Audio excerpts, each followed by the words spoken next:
Alors, Jean-Philippe Granier, je suis directeur technique et œnologue de l'appellation régionale Languedoc, Coteaux du Languedoc. Voilà, donc je suis œnologue, d'origine, je suis pharmacien, et je suis aussi vigneron le week-end, donc j'ai plusieurs casquettes, mais la principale, c'est de m'occuper de tout ce qui est au niveau technique du Languedoc, mais de communiquer aussi sur le technique, car faire que du technique, c'est un peu restrictif. D'accord. D'accord. Ça fait combien de temps alors que vous êtes au syndicat?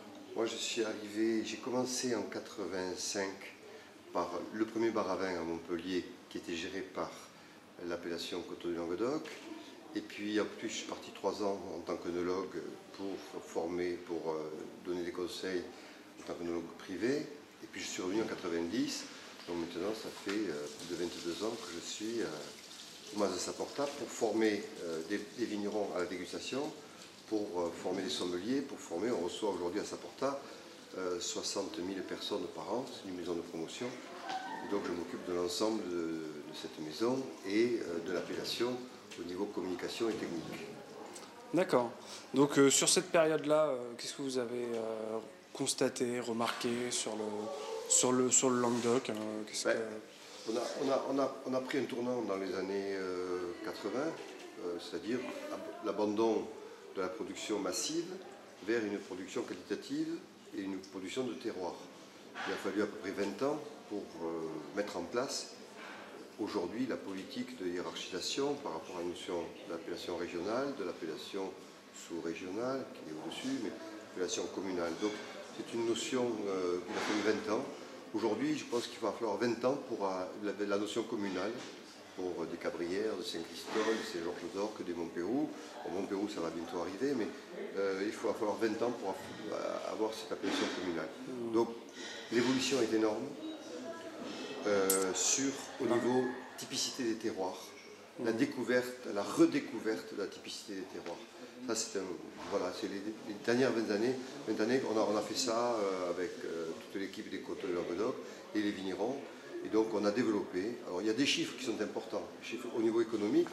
Par exemple, en 1985, quand on est passé en appellation d'origine contrôlée, on avait 15% des vins qui étaient vendus en vente directe par les vignerons directement et le négoce s'occupait du reste. Aujourd'hui, c'est 70-75% des vins qui sont vendus par les vignerons ou les caves coopératives. Saint-Saturnin, Cabrières, Montpérou sont des caves qui vendent directement leurs vins, qui ne passent pas par le négoce. Donc on a vraiment entre 20 et 25% de vins qui sont vendus au négoce et qu'on retrouve en grande distribution ou ailleurs. Voilà, donc on exporte beaucoup, mais aussi on a un marché régional qui se développe de plus en plus sur des caveaux de vente et ce qu'on appelle aujourd'hui le no-tourisme. Moi j'appelle ça tourisme vigneron, c'est-à-dire plutôt que le vigneron se met en place pour pouvoir vendre du vin. Donc on a une progression énorme depuis 1985 et on est à 70-75% de ventes directes, c'est-à-dire facturées directement par le producteur. Pour moi, ça, c'est une réussite économique. C'est une réussite. Ouais. Parce que ce n'est pas tout de parler de hiérarchisation, il faut aujourd'hui qu'il y ait une réussite économique. Si sans réussite économique, vous n'arriverez pas à aller plus loin dans cette démarche qualitative et de recherche typicité terroir, en fait. Ben oui, puis, on voit aujourd'hui que le Languedoc s'oriente vers une autre classe. Simplement le lieu où nous sommes aujourd'hui. Une vieille folie du 19e siècle, qui a été restaurée il y a 1 an et demi, 18 millions d'investissements, par quelqu'un qui est extérieur de la région et qui croit beaucoup à la région.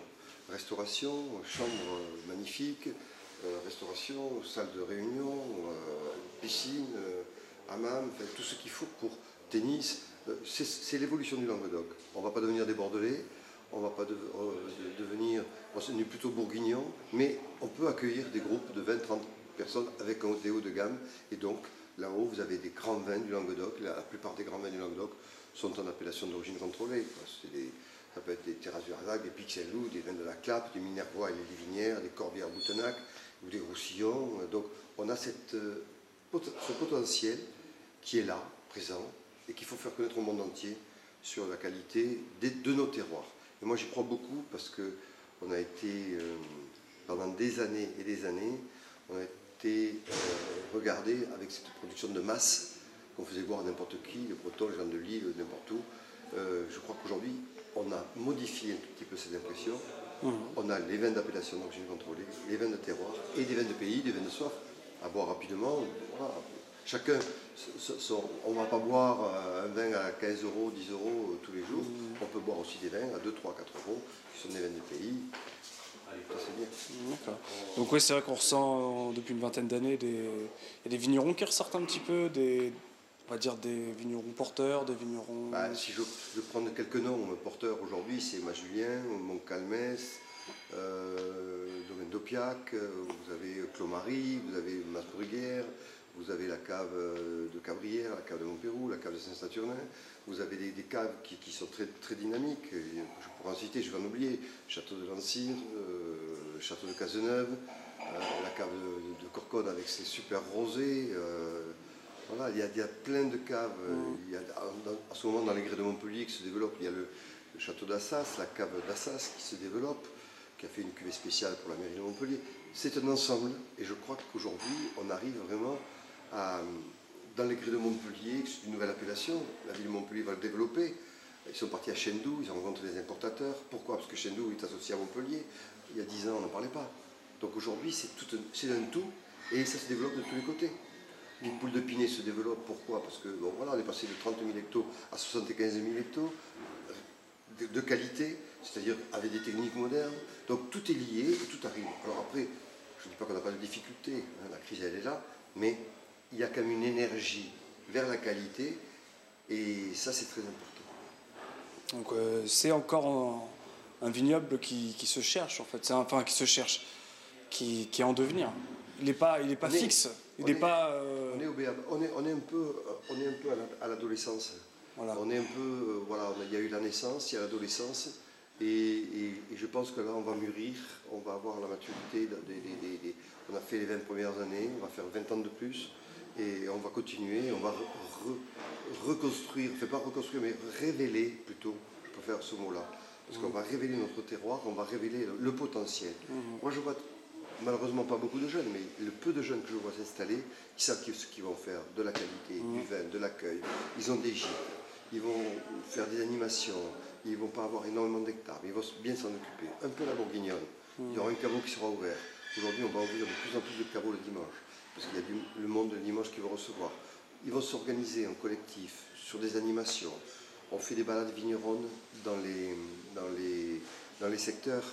Pic Saint-Loup, 3000 personnes. La Clappe, 1500 personnes. Terrasse du Larzac, 1500 personnes. Grès de Montpellier vont faire une balade dans Montpellier pour faire découvrir les grès de Montpellier. Il va y avoir 150 personnes à titre d'essai.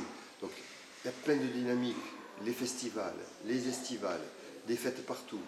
On fait 1500 personnes tous les mardis soirs l'été à Saporta qui viennent découvrir le monde. Et on en fait 20 000 à Montpellier tous les vendredis soirs. Voilà, c'est une réussite. Si le vin serait mauvais, les gens ne viendraient pas. Le vin est bon, les gens viennent et ça marche. Prennent du plaisir. Et on vend du vin. Et les gens voient la réalité du vin. Le vin est un produit noble, c'est un produit qui a une certaine valeur. Et puis on ne le boit pas comme ça. Donc des jolis verres, de bons verres de dégustation, ça c'est important. D'accord. Bon, super. Alors. Merci alors pour cette présentation. Merci à vous d'être venu dans la Languedoc pour la semaine. Je vais y rester un peu longtemps. Ouais, tant mieux.